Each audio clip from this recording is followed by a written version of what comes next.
সুপ্রিয় শিক্ষার্থী, আসসালামু আলাইকুম। সামনেই খুলনা বিশ্ববিদ্যালয়ের ভর্তি পরীক্ষা।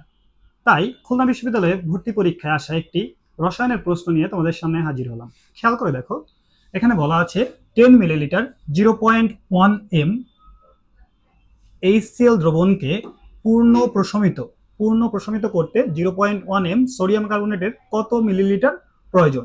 দেখো কয়েকটা পয়েন্ট দেখো, 10 মিলিলিটার 0.1 এম HCl এবং কি বলছে 0.1 এম সোডিয়াম কার্বনেটের কত মিলিলিটার প্রয়োজন।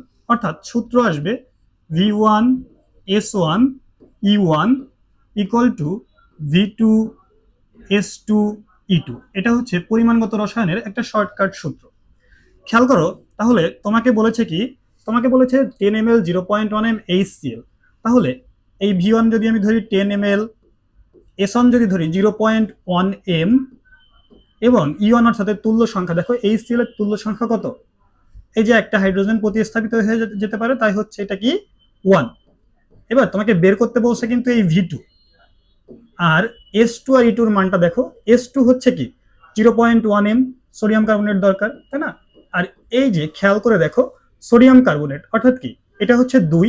সুতরাং এখানে আমি কি লিখবো 2, কারণ তুল্য সংখ্যা কত 2, কেননা কতগুলো লবণ প্রতিস্থাপিত হতে পারে তার উপর ডিপেন্ড করে লবণের তুল্য সংখ্যা। সো এটা ক্লিয়ার। আফটার দ্যাট তুমি যদি ক্যালকুলেশন করো, দেখো এটা কিন্তু হাতেই ক্যালকুলেশন করা যাচ্ছে। V2 ইকুয়াল টু এই যে এই পাশের এটা ক্যালকুলেট করলে কত হবে, 10 গুণ 0.1, ঠিক আছে? এটা আসতেছে কত 1। আচ্ছা, আর এই পাশে এই যে 2 গুণ 0.1, এটা করলে হবে না কত 0.2। সুতরাং ক্যালকুলেট করলে আমরা যে জিনিসটা পাবো বা যে মানটা পাবো সেটা হচ্ছে কত 5 মিলিলিটার। যদিও আমরা জানি খুলনা বিশ্ববিদ্যালয়ে ক্যালকুলেটর আছে, সুতরাং তুমি ক্যালকুলেটরে চাপ দিলেও কোনো সমস্যা নাই। তাহলে এই কোশ্চেনের অ্যান্সার হচ্ছে 5 মিলিলিটার। So students,